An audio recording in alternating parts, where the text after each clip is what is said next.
By 1969, the Beatles were falling apart. The magic that had carried them through the decade, the laughter, the friendship, the effortless chemistry, was gone. They were exhausted, bitter, and trapped in business meetings that felt more like funerals than creative sessions.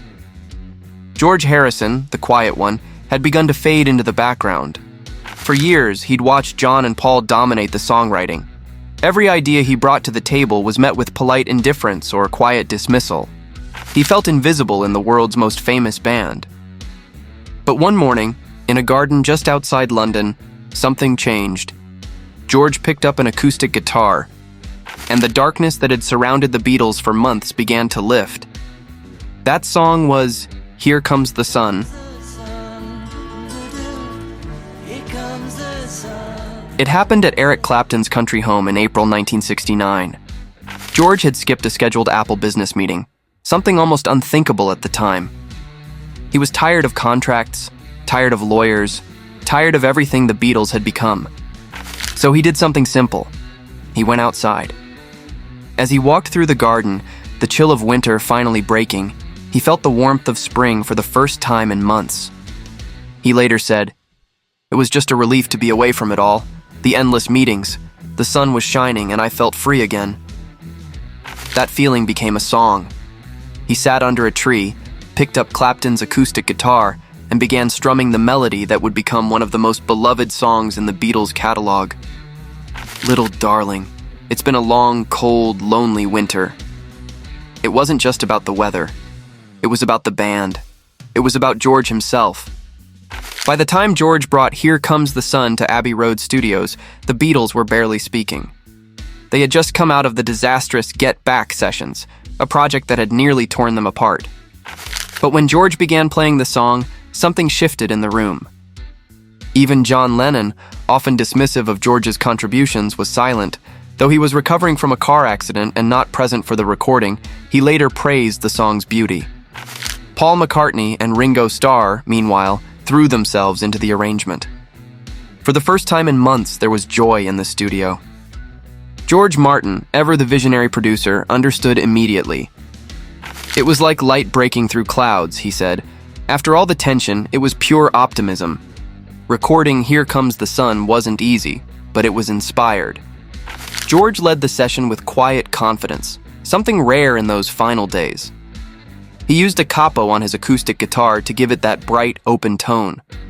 Paul added a gentle bass line and harmonies, while Ringo created the subtle percussive pulse that carries the song forward.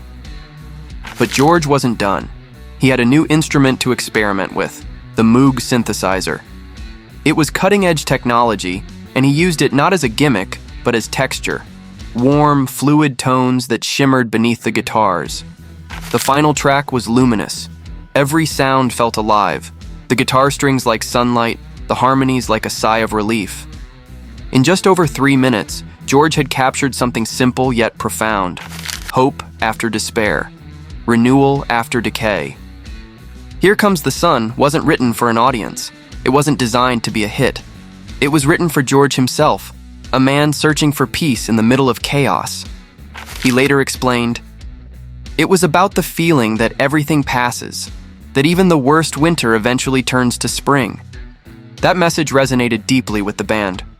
After months of anger and division, this song reminded them, even if only for a moment, why they had started making music in the first place. When the band recorded the Abbey Road medley shortly afterward, the energy was different. The atmosphere was lighter, more focused, more unified.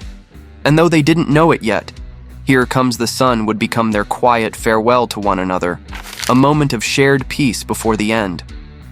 When Abbey Road was released in September 1969, "Here Comes the Sun" wasn't issued as a single. But over the decades, it became one of the Beatles' most enduring songs, streamed more than any other track in their entire catalog.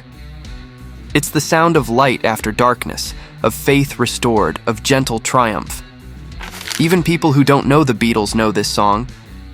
It's been played at weddings, memorials, and celebrations. Anywhere people need to believe that things will get better.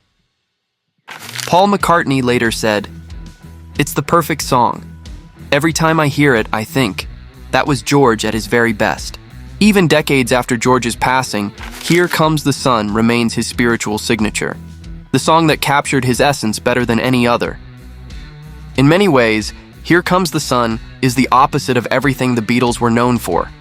There's no grand concept, no big message, no innovation for the sake of it, just sincerity.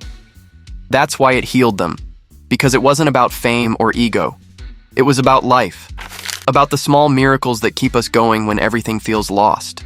George Harrison never shouted for attention, but through this song, his voice became eternal. The Quiet One had spoken, and the world listened. In 1969, those smiles were the Beatles. And for a fleeting moment, George Harrison's quiet masterpiece reminded them of what they'd almost forgotten: that music, at its heart, is still joy.